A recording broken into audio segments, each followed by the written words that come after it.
I want to show you this picture. Oh my God.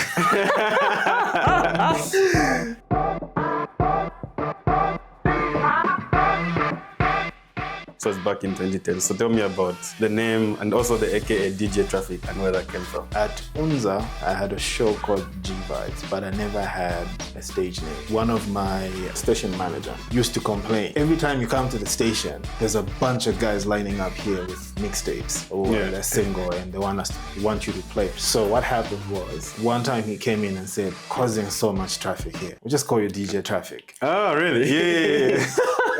But I was like, that's it. Yeah, let's just call me DJ Traffik. Oh. That's how I kicked in.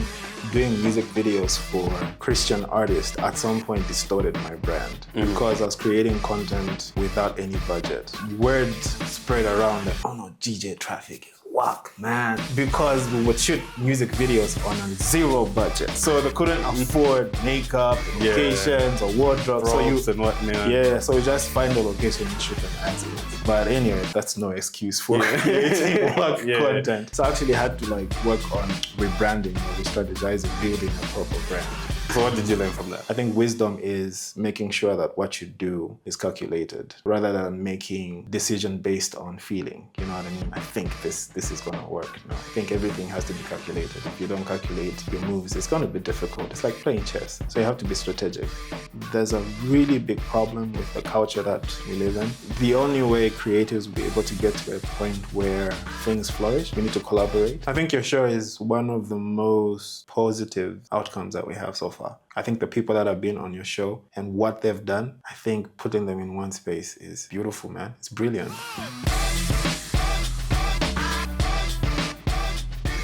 So before we dive into the conversation, a quick reminder. Most of you are watching without subscribing. So if this podcast adds value to you, press that subscribe button, leave a comment, or share it with somebody who might benefit from this conversation. It helps us grow the Do It community, and it also makes sure you don't miss the next conversation. Hi Theo, welcome to the podcast. Thank you very much. Yeah. Good to have you here. Finally, actually.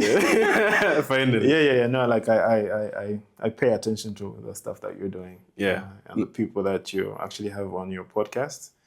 Some of them are my friends. Yeah. Yeah. No, it's incredible to have you here. Thank you. Yeah, I usually see your, especially on LinkedIn, I see that you liked, and I was just I was waiting for you, just the perfect moment to invite you. And so, wow. Yeah, I guess this is it. Awesome. No, it's an honor, really. Yeah. It is, yeah. No, thank you so much. And yeah, maybe just overall, just the contribution that you have been making to the creative industry.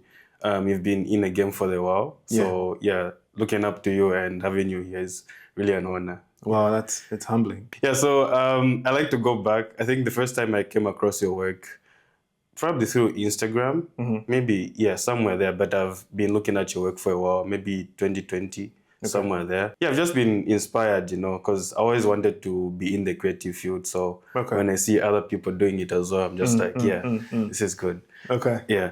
Take me back. How was it like growing up? What were your interests as a kid? Basically, I think for me, I actually didn't think I was going to be doing what I'm doing now. Because I've always liked video games. So I really wanted to focus on maybe coding or something. But I actually found myself running into creating content because of my father. My father was a music promoter. He had a company called JM Productions. And what he usually did was bringing in different talents in the country or locally. So locally, he had people like Burning Youth, MC Wabuino. Those guys used to come to our house a lot. And he found peace in actually putting together events. There was this cinema theater actually in town, Plaza 3 or something. There was like a parking lot that he usually used to put his events together. So we actually grew up around noise in the home. So lots of music and things like that. And my uncle, his name was Theo Mvula. He had a show on ZNBC called Time for Music. So I think I remember that one. Yeah, so I've actually grown up around creatives. As a kid, playing and whatnot, what are those things that really fascinated you? Wire cars, actually. Yeah, Oh, yeah. it used to fascinate me because there was a lot of guys that you complicate the creation of the wire cars. Oh, yeah, those. Yeah, so the complication or how they put it together, that Yeah. fascinated me. So I actually wanted to know how they did it. So I was... Did you ever make some of those cars? No, I didn't, unfortunately. I just used to actually pay guys to do it. Yeah. I think I failed at that as well. I think I was interested, but I never got like the interest like to create one. Yeah. I also just like used to buy them from other guys that knew how to do it properly. Your finished product was more interesting. Yeah. Where did you go for school and where did you grow up from? School is a long story. Oh my God. Went to a couple of private schools. Went to a school called Tom Thumb. I think that was my first school actually. Won a couple of awards for being student of the year for art. So the arts used to fascinate me. So I think my mother was proud every time I brought back an award at home. Wasn't an A+ student, especially in math. Math was not my thing. But then over time, we had to force ourselves to learn these things. Yeah. Then went to Libala High School. That's where I did most of my, what do you call it? Secondary? Yeah. Secondary education. Yeah. So from there, after I wrote my grade 12, I did some computer classes. IT was a thing, but I actually just don't do it. Yeah. So after that, then I think media just kicked in. Really, yeah. I want to show you this picture. Okay. Oh my God. Yeah. So now I want to know the name. I think this was in 2010 when I was going through your Facebook. So it's back in 2010. So tell me about the name and also the AKA DJ Traffik and where that came from. So I did that when I was actually working for Radio Phoenix. Hickey Studios. I used to work for both.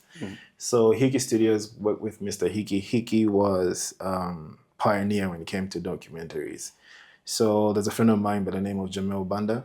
Yeah. Nice. So we started learning Cinema 4D, Photoshop, and the Premiere Pros together because I was a Final Cut person. So take you back to the name DJ Traffik first. So I used to look for some kind of relevance of some kind. I wanted to be something.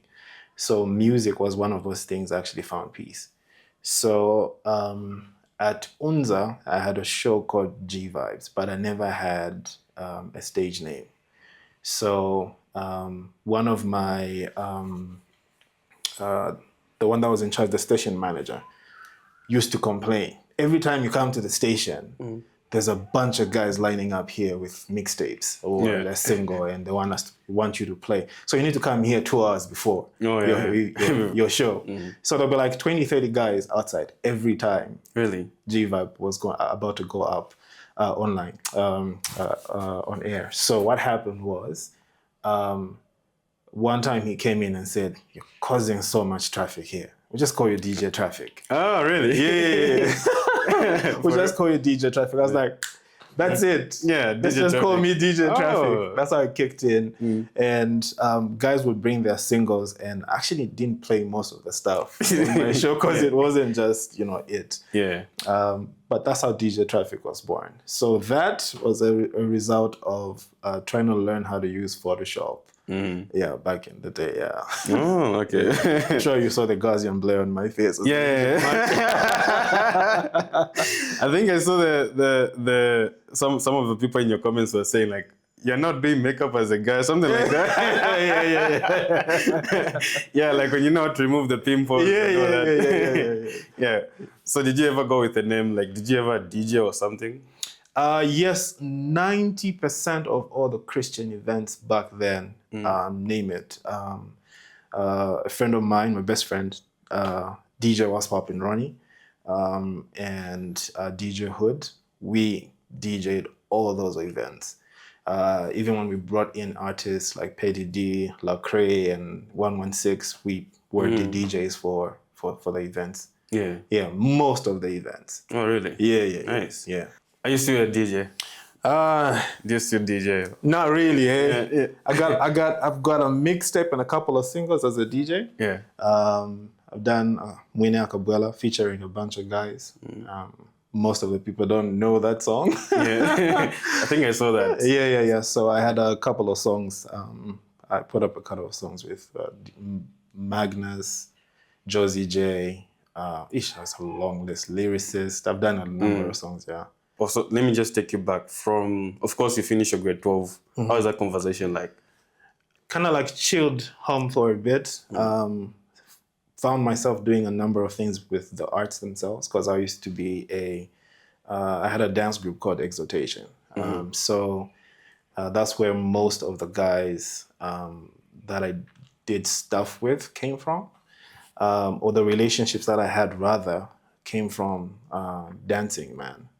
Yeah, so besides that, every time I tell people that I used to dance, they don't believe me. But It doesn't look better. There's a couple of videos on YouTube, but I don't share them that much. I'm gonna find them. I look really tiny. Yeah. So then I actually bought my first 5D and started shooting short films with the dance group itself. We called that Route to Life or something like that. Yeah, some amazing stuff. Yeah. So that was before the whole IT stuff. And that's stuff that I did low key. So now where does now being a cinematographer come in? I used to shoot weddings for fun. The first 2 weddings I shot for fun. I didn't think of them of anything. But the people I did them for, they were like, I think you need to monetize this. So I did a couple of trailers for the same weddings. And I think that's where it started. I really wanted to shoot music videos. But then, doing music videos for Christian artists at some point distorted my brand because I was creating content without any budget. So word spread around that, oh no, DJ Traffik is whack, man. Because we would shoot music videos on a 0 budget. Oh, yeah. So they couldn't afford makeup, they couldn't afford locations or wardrobe. Props and whatnot. Yeah, so we just find the location and shoot them as is. But anyway, that's no excuse for creating content. So I actually had to work on rebranding or re-strategizing, building a proper brand. Yeah, but it was fun. Yeah. So it was kind of like being humble. Yeah. I won't charge you. No, let's just do this. For me, actually, the main goal was actually making the name Jesus famous. Making him known. That's why I did it. But everything has got, Yeah. So what did you learn from that? Don't do freebies, man. Yeah, freebies. I think that the worst. Maybe passion projects makes more sense than doing freebies for people. I think wisdom is making sure that what you do is calculated rather than making decision based on feeling. You know what I mean? I think this is gonna work. No, I think everything has to be calculated. If you don't calculate your moves, it's gonna be difficult. It's like playing chess. Yeah. So you have to be strategic. So the younger version of myself, I think I would tell him to prioritize himself than, making people happy. Because at the end of the day, if you're not happy, other people, it kind of gets to a point where you can't even make other people happy because you're not happy yourself. True. So you gotta be well yourself in order for you to give that happiness as well. So I went through your LinkedIn and I picked up some of your posts. Okay. So in your words, you said being a creative in Zambia is a journey filled with challenges. What did you mean by that? I guess I've experienced a lot of setbacks. I think it came from a place of pain. You know how every business has got its own challenges, ups and downs. And it's either you go through making a lot of connections that don't apply to who you are in that particular season, or how can I put it? Trying by all means to be relevant in an environment when it's not your time. That can be a little bit chaotic. I think my experience as a creative in the country is complex, man. Yeah. So I've made friends, I've made relationships, I've lost a lot. And wanting to be everywhere at the same time is pointless in our country. Yeah. So I think wisdom would be making sure that the relationships that you have benefit you. I think came from a place of pain. Yeah. So my journey hasn't been fluid. You know what I mean? I've seen production houses born. I've seen them die. I've seen younger people that are younger than me go way ahead of me. So you find that if you don't know who you are, that stuff can actually distort your journey, man. Really. I'll give you an example of stuff that we do to each other as creatives without realizing what we're doing. You do work and you post it online, new work. You have no idea what that does to the next person who doesn't have access to the work that you're doing currently. So you find that could actually destroy or distort the person that's pushing to do certain things, because collaboration is not a big thing in our country. So everybody is fighting for the number one spot. But then if we collaborate, it would be easy to do work. I think we have so much talent in our country. I think we're at a point where we could actually shoot movies that would hit. Yeah. But we don't want to collaborate. Once the name Traffik Pictures goes up, I want to stay there. But the only way you could stay there is if you start pulling people up as well. You know what I mean? You can't work with everybody. But the industry's got a lot of talent that their names have, they've worked so hard to be where they are. I think those are the people that you say, I recognize you, come, let's do something together. And that's what I do. Every time I have a project, I work with different types of people. I think it makes more sense to have people that are more intelligent than you on set. Yeah. So it makes life easy. But collaboration with a lot of people is complicated. I have no idea why. I think your show is one of the most positive outcomes that we have so far. I think the people that have been on your show and what they've done, I think putting them in one space is beautiful, man. It's brilliant. I mean, I'm sure you've had your workshops of some kind, right? Yeah. So that itself for me is trying to unite the creative industry. Because once we unite, it will be easy to have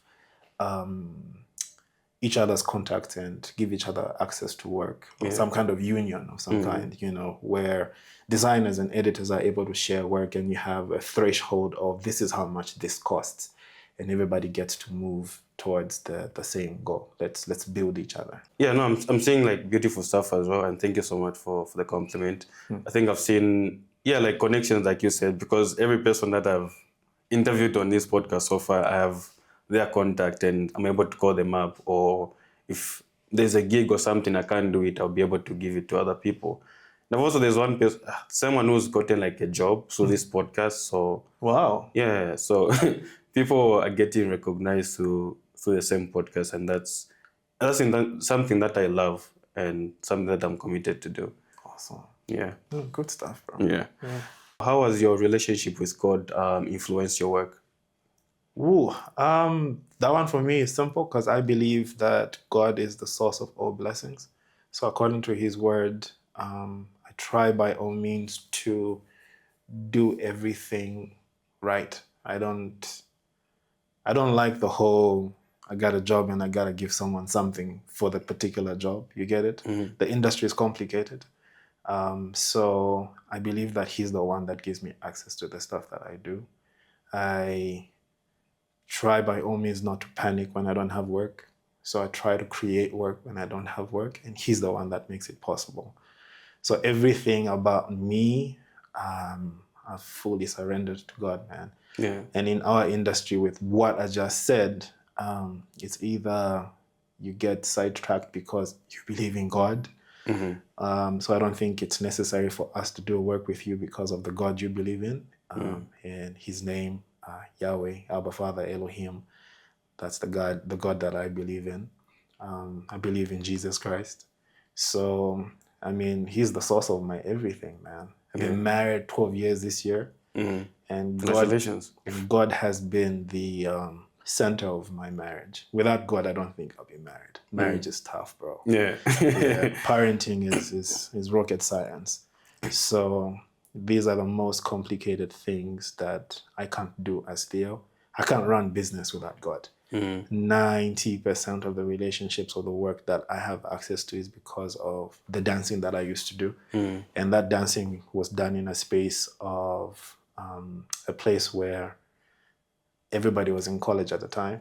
So you find that they'll still remember, oh, there's Traffik that does this. So I'll call him. So the whole, it's who you know adds up. It makes a lot of sense. Because my friends that are now in charge of certain departments are the ones that call for work. So those relationships have paid off. And it's all God, man. Yeah, he's the one that makes everything happen. Yeah, awesome. That's my perspective. Was there a point where you did not believe in that? Yeah, I mean, it's crazy how life is. I mean, when things are difficult as a human being, you tend to blame God. Like, I've been doing this for so long. Yeah, I think it's so easy to go to that then. Yeah, I think it only happens when your identity in Christ is not strong. You don't know who you really are. You don't know who God is or understanding the character of God. You get it? So, I mean, God influences a lot of things in my life. Yeah, business, marriage, parenting, my relationships. And I've learned not to have too many relationships around. You know how you actually confide in a lot of people? Yeah. So I think keeping your circle small is the healthiest thing that you could do. And all these things that I'm mentioning happen when you pay attention to growing yourself. So I love going for conferences, leadership conferences, or name it. I just want to learn more. Yeah, that's incredible. That's inspiring. I mean, you never stop learning, and so it's really incredible. How do you balance being a director and cinematographer at the same time? Okay, so what's happened, like over time, Traffik Pictures has grown to a place where we have like a proper team. So I love directing more than I do cinematography, for example. Is it that you're tired of it? Not that I'm tired of it. I think it's easier to see what I need to see if I'm working with a director of photography. So my personal director of photography is Ali Mgeni. I work with Ali Mgeni awfully a lot, and we share a certain energy. We both love clean footage. So you find that it's easy for us to see something wrong in the frame because the goal is the same. We have to make sure that what we have in the frame is what we're trying to deliver as the message from the client. So understanding what client wants is the goal. So we're there to be of service to the brand. So we know what we need to put in the frame. We know what we don't need to put in the frame. So that conversation with my DOPs is amazing. I think it also speaks to when you talk about knowing your purpose or knowing your role, like being able to understand that I'm better when I do this and give this to the other person, right? Yeah. Specializing is actually a really good thing. In your words, the seamless integration of artistic skills and business acumen is not just beneficial, but essential. Can you elaborate on that? You wrote that. Yeah, I know.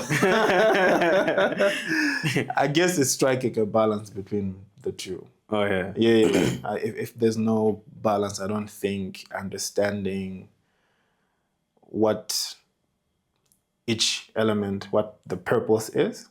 I think I was trying to differentiate between business and being a creative and how you can balance your perspective on each. Yeah, it's just balance. Trying to find a smarter way of saying it most of the time. Yeah. So how do you think creatives can grow, not just creatively, but also sustainably? Because sometimes we get so lost into just creating. Oh, I'm a creative and you're not worrying about other things. Okay, so according to my experience, I think there's a really big problem with the culture that we live in. the only way creatives will be able to get to a point where things flourish, we need to collaborate and don't invest too much time in one aspect. I'll give you an example. Learning the skill, learning how to use whatever application, Premiere Pro, DaVinci Resolve, whatever it is. And then that's where all your energies are and time is clicking. And you don't know how to balance that skill with business. And that's what happened to me, where this guy is whack. And then you start putting the skill together. And then the skill is balanced, but you don't have any business or leadership skills. So if you balance these things, it will be easier for you to understand, wait a minute, if I'm going to be a leader in this space, I need to learn about finances. I need to learn management. You need to learn different types of all these things, and you can't do them yourself. So what you're really good at, if you're not good with the business aspect of it, maybe trying to find people that understand business and work with them, because we can't do all these things. So if you're the talent, try and build a team with people that understand finances and business so that you're able to move forward. Because it takes time for a lot of creatives to realize they need to invest. They need to put some cash aside, because I'm 40 and I only have 10 years left and I need to make 10 million kwacha. So that the other version of myself is safe. But then it takes a long time for young people to do that, because we're always investing in equipment, man. Buying the new cameras. Cards are expensive. Oh, I want to buy an Arri Alexa. The card for an Arri Alexa is extremely expensive. You could buy yourself an SLR with just the card itself. So like you have to learn the skill, and then once you apply the skill, equipment will not be your threshold. Like, I need to own a red camera to get work. That doesn't work, really. So if you're skilled enough, it's going to be easy to get work, not because of the equipment, but because you know how to use the equipment itself. This took forever for me to learn. So you find that I was just throwing into, I need to learn how to direct. I need to learn how to script write. So these things are getting better, but then the business side is like drowning. So we need to strike a balance. Quick reminder, if this conversation is helping you, press that subscribe button. It's free for you, but it helps us share these stories with so many people. Theo, so this is called Do It. Here we don't just talk. So we're gonna go through one of your projects which you did for Banja, the washing powder. So we're just gonna have a look at it, and then I'll ask you questions like the colors, the lights and everything, and all that went behind into producing that. Are you ready? Yeah, let's do this. All right, cool. Let's do this. All right. Okay, so what we're gonna do is we're gonna play the video, and then I'll fire the questions. Sure. Everything is bright and golden. The sun is shining in the mighty morning. Without my family in that moment, that day would have been a bad day.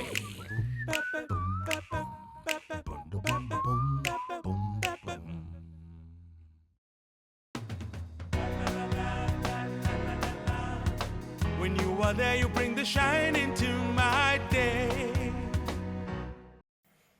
All right. This is good. I love this. So tell me what the brief was for this project. Well, so when I got the call from the team at Trade Kings, Chris and the creative director, what they wanted with this was Fresh Start Every Day. This was the name of the TVC. And the family was actually, we're seeing it from a lens of a family that's going through some chaotic events. But then these events actually tie back to home. So the product itself was what brought the family together. So now, each individual that went through something chaotic, what was their response to what they went through? So when they went home, mommy actually sorted it out. Together with them. Did they give you the creative freedom to come up with the concept and the entire storyline? So what we got was the script, and then we had to treat the script. So that treatment that I just gave you came from our team. So what I had to do was build a director's treatment and what we're going to do. And this was my first Trade Kings job as Traffik Pictures. So what happened was I was actually on a set where I met the team from Trade Kings. So they saw actually how I handled the job, and I think that's how they got me to be a part of this. Yeah, awesome. How many people do you have working on this, like behind the scenes? A lot. We had their team. We had Mainza on the team, the creative director. We had Chris there. Then our team, DOP, myself as director. I had Gio running my sound. I always work with Gio. Oh, Gio, I've seen a number of pictures. Yeah. I have a tendency of working with people that deliver a certain type of quality, because once a client is on set, there are no excuses. And Gio runs his audio files really good. Oh, yeah. They're really organized. You told me about that. Yeah. Awesome. Yeah, that's cool. So you need people to make this work. It's not a one-man job. Tell me about this first scene, the lighting here. That's what you want to know? Yeah. Okay. So basically we had a 1200D that we placed outside. So all that light that's coming in from... This way. Yeah. So we had a really strong light that was throwing in some light inside. Then we had some Amirans just to light up her face right there. And then I needed some textures. I always love having textures on my wall. This, for me, is a really big thing. I love making sure that the talent, it pops up from the environment. The background. So the decision to have the colors that we have on her and what she's carrying, I just wanted her to pop from the background. So every time I give a brief to my DOP, he's always thinking, how can we make this work? So every single thing in this frame is intentional. Yeah, nice. Just to tell the story. Yeah. Oh, yeah. I think I can see how she pops out from the background, that contrast by the choices of the colors that you use. Yeah. Okay, so you were just like, okay, I need this color and not these colors. Yeah. Okay. Yeah. Awesome. We had a lot of limitations when shooting this, but I explained to my stylist, which is Gabby. I work with Anti-Stylish a lot. So what she did was making sure that we had what we need with a minimal budget. Yeah. I can see it's just basic stuff here. Yeah. Whose house did you use? This house, I actually found this house through a friend. It was really difficult to get a hold of. But we managed to scoop it. And he actually wasn't at his house. He actually left. Yeah. He trusted us. Okay. Yeah. Then the blinds, did you have to put them there, or were they there already? The blinds were already at that same location. Oh, okay. Yeah. So you just had to bring them down. Just bring them down because the sun was a little bit too harsh outside. Oh, okay. Yeah. So is this where the light, where you had set up the light, is that where the sun was as well? No. No. We remixed it. Actually put the light. I'm sure you could see what's falling here. Yeah. So we had to throw it on the opposite direction. What time of the day was this? This was midday actually. Oh, okay. Yeah. Oh. I mean, the sun was just right up. Right up. Okay. Overhead. And everything is bright and golden. The sun is shining. And then is this the same room? This is the same room, different angle. Yeah, different angle. Yeah, this is where the entrance was. The door is somewhere at the side. So we did practically the same thing through some light. Actually, this light was actually inside just to create this, the textures. Remember I told you I'm big on textures and stuff. So making sure that our props and our model pop, we definitely have to make sure that we have textures in our environment. Yeah. So I had some Amirons put on top. This is the light that you're seeing on top of his head. Just separating him from his background. And this boy is an introvert. So making him do this was really difficult. Yeah. So I was busy screaming for him just to, get him out there. Yeah. Because I can see, it looks like he's like, you made sure he did his job well. So he looks very committed. And it looks natural, like he's just there as a kid, he's like no one's paying attention. Yeah. He did a good job. So usually what I do is trying to find out if we're working with a child, I want to find out what he does at home for fun. Yeah, but then for him, the mother was like, this boy, he doesn't eat like this, he's clean, he's introverted. He wants his space, or his plate has to be clean. So that mess, he couldn't take it. He was like, what's going on here? Yeah. He was actually agitated. Yeah. Yeah. Oh, okay. Yeah. Then here you had to make him drink from the bowl. Yes. So I just told him to say. So this frame, I wanted to see his expressions. But then the expressions were not working because he was uncomfortable because the juice was actually spilling on his on his shirt. So what happened was my DOP and I came up with an idea of making sure that he covers his face because it was uncomfortable. Okay. You gotta make it work. Yeah. So you can't always stick to the script. You have to be flexible enough. Yeah. Okay. Oh, so you had to cover his face. Yeah. No, this one looks uncomfortable to take. That one. Where is this? The location? This M-Phase at the plant is where we shot this. Oh, okay. Yeah. So what we had to do is we had to just block these spaces. And then, so we had to put, I'm sure you can see. Yeah, I can see that. Just for us to actually flood the place. So we actually asked the people from that side to help us just create this pool of water. It was really difficult. It was really difficult. It was one take. Because you only probably had one set of clothes maybe. So we shot it twice. The first time it didn't work. So what did you have to do with it? We had to. No, because the first one was just more like a rehearsal. So we didn't splash this much water. Oh, okay. He wasn't there. Yeah. It was just like a rehearsal. And for him, I had to make sure that once we shaded his expression of why did you just do it without looking too upset. You get it, right? He was like, So his expression was a really important part of this. So my DOP was slightly short, so I actually shot this frame. Oh, okay. Like I don't have anything to step on, and you have to shoot this. So we shot this on an Alexa LF. The camera is heavy, but it worked. So we were scared that the camera will actually get wet. Oh, yeah. So what did you do? We shot it. We just took the risk.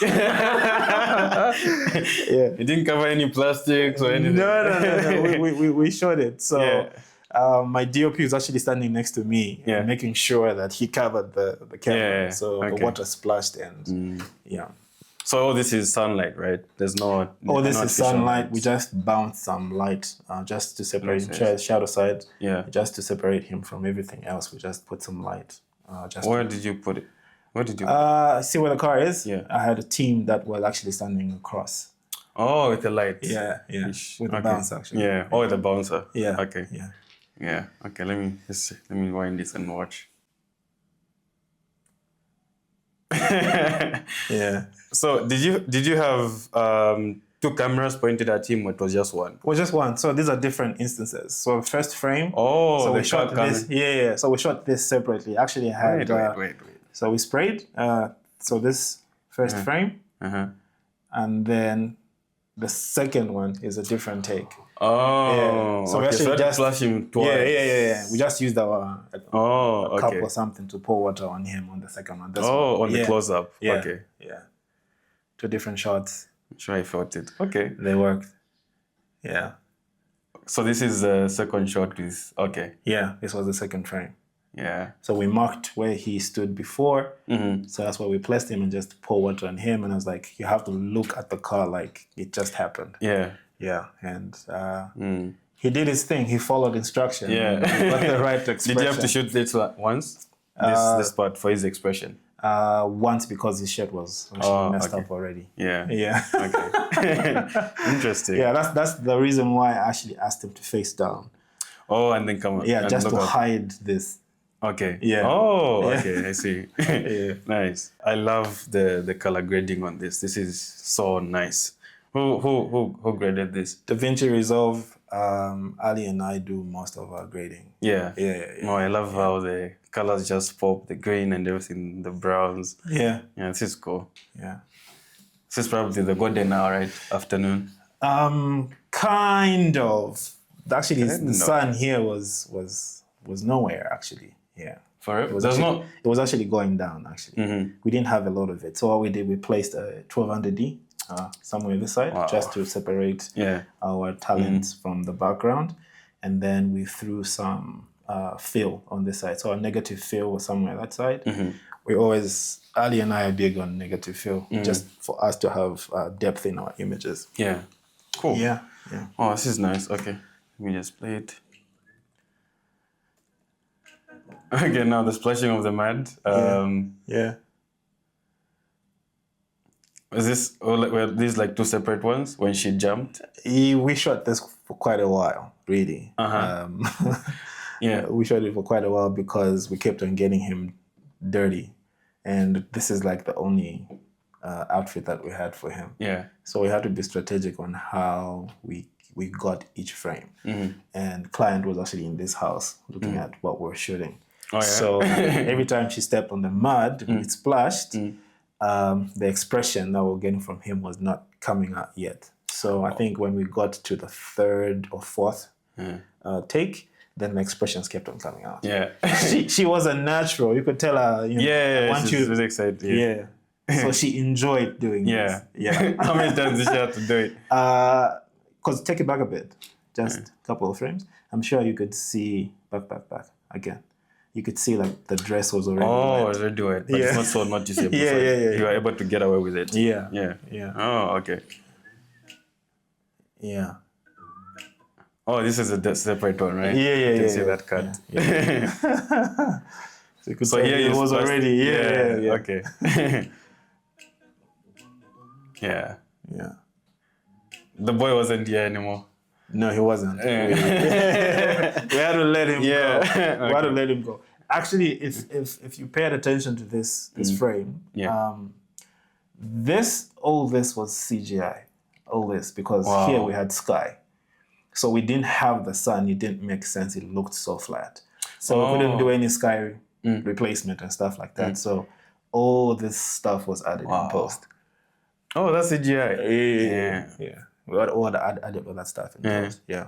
Was a complicated one. But Okay. So this was plain, like what was in the background before? Yeah. It was just how you could see, I think, a house somewhere here and the sky. But it just looked so... Yeah. Oh, this wasn't is really appealing. good. Yeah. What did you use? The roto brush? To... Roto brush. No, DaVinci Resolve, man. Rotoscope. Oh yeah, Da Vinci over here. Yeah. So you're Da Vinci. Yeah, we are DaVinci people. Oh, okay. I'm a Premiere Pro. Because here, this was dark. This was, I think, around 1930, actually. Really? It went towards 20. So what we had to do is we had to create a huge soft light on this side just to make it look like daylight. And it worked. Oh, this was nighttime. Yeah. It was dark. Yeah, it was dark. Wow. We lost a lot of time. Yeah. This was the last shot we that you had to do. Yeah. Ish. Okay. No, I like how you do this. No one who would even notice the vegetation that is CGI. Nobody. Wow. You have all this footage, right? Like big footage, and then you have to compress it into 30 seconds. Yeah. So each and every shot counts to tell this a cohesive story, isn't it? Yes, sir. It's pretty difficult, especially when you have a client that knows what they want. Yeah. So give it an edit as director. So I always have a director's cut, though I never post those things. And then clients telling you, I don't think the expression works. How are we going to make this work? Give me something else. You do it different. So I think with my edits, I should have over 20 edits of the same. Of the same thing. Yeah. Because you keep on trying. This is not working. Let's try this. This is not working. So that's like the beauty of having client on set, because you can't say, I wasn't there. So they're there to help as executive producers. You get it, right? Yeah. And Mainza was on set. Mainza has done so much work. So he actually knows what Trade Kings want, how they want it. Yeah. So it was a plus to have him on set. Because the first frame, she was actually supposed to speak to camera. So the delivery of her lines just didn't work. So that first frame of just her standing in the thingy, that was before I said action. Yeah. So So we just have to find a particular frame to start and guide the whole TVC. And this, of course, there's a lot of cuts. No, it's just stop motion. When you say cuts, yes, actually. So toss the first batch of clothes, cut throw another one, cut. Video, right? Yeah. No still pictures. No still Okay, pictures. okay. We shot video. Yeah. So we threw some light outside. That's the light that's coming from the window. from the So window. this is the same space where the boy was sitting. Oh, and now in the corner. Yeah. You have to be creative, eh? Yeah. Okay. So usually we have problems on set. I believe clients pay us to solve those problems because each production has got its own amount of challenges and then you have to sort them out. Yeah. So if you don't have a team that's flexible with let's move this, let's do this, it's not It's gonna be hard. Especially if it's a paid gig. Every product has got its own challenges. Yeah. Yeah. So the last shot you had to throw this in. Yeah. Did it land perfectly the first time? No. Did it about 4 or 3 times. Yeah. So this was a very important clip for the creative director. Yeah. He really wanted this frame. As Theo, I was like, I don't think we need to shoot it. He was like, no, we have to shoot it. So we shot it. Yeah. According to how he wanted. Because this is 3D. Yeah. You did 3D as well? No, I always ask Sky Vortex Cuthbert. He's the one. Oh, yeah, Cuthbert. Yeah. That does most of our 3D renders and stuff. Yeah.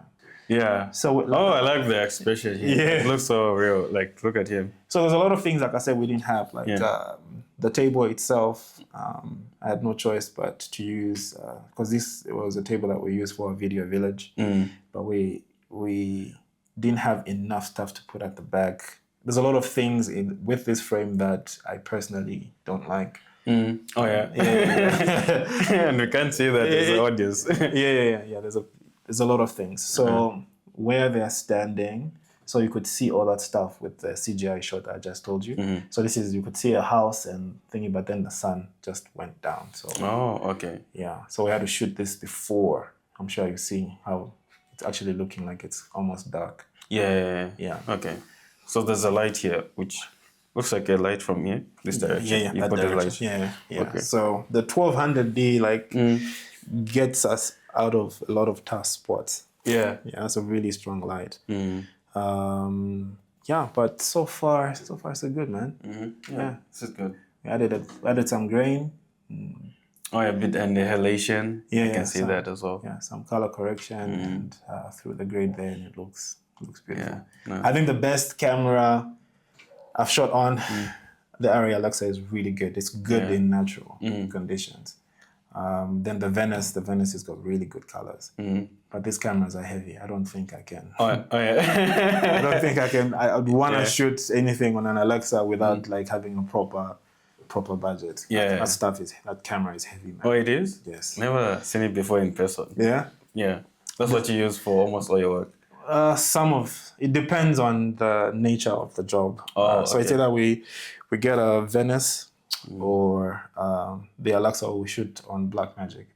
Ursa. Blackmagic. I mean, there's a lot of things to break down from here, but due to time, we'll end there. Okay.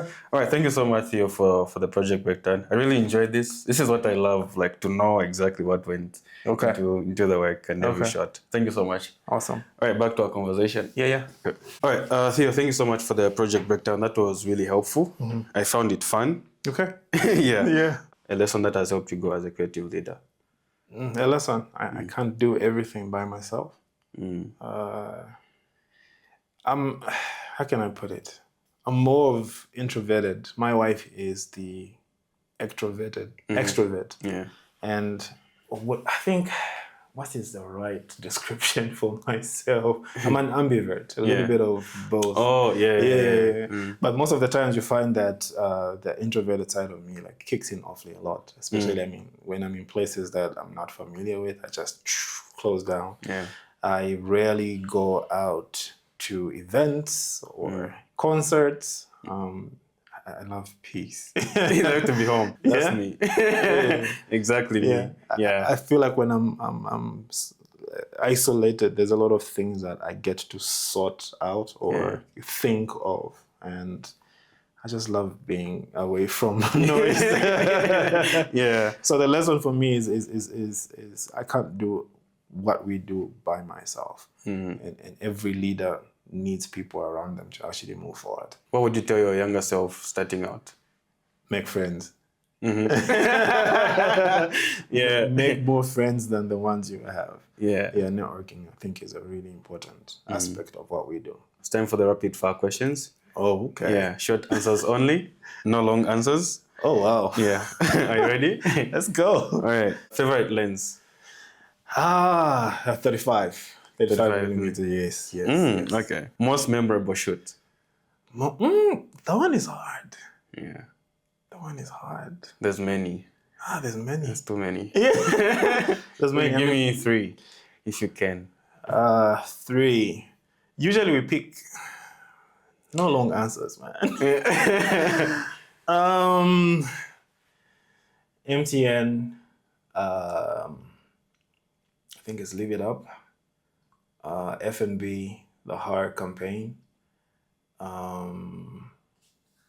3, I think, the project I did for Impressions with Maki 2 and Bombshell. I really enjoyed those. Yeah, I saw that one. Yeah, That was nice. I enjoyed those. Thank you so much. Those were the rapid fire questions. Okay. Yeah. Okay. Thank you so much for coming through. Thank you for inviting me. Yeah. I really enjoyed this. Yeah, I did too. We need a part 2. Awesome. There's more of your work that we need to talk about. Awesome. I'm around. Just let me know. Yeah, all right, cool. Where can people find you and your work? I'll give you details, man. You could spread them on the screen. All right. Somewhere here. Okay. On all platforms. Yeah. So LinkedIn. which platforms? Instagram, Facebook, everywhere, man. All right. Yeah. Cool. Sharing right here. Anything that you're working on that you would like to share, or you'd rather not share? I don't have the go ahead to share, but been in post for the past 5 months. Months? Yeah. For real? For stuff that we shot, yeah. Yeah. Yeah. Wow. Pretty difficult. That's because the client is not here. Oh, yeah. So a lot of back 5 and months. forth. Yeah, It's a 5 long months. time. Yeah, or a little bit more. Okay, can't wait to see that. Do share with him when it's out. Yeah, ready. there's a bunch of them actually. Okay. Yeah. And that's a wrap. Thank you. All right, let's do it. All right. God bless. What do we do? Fist bump. Everything.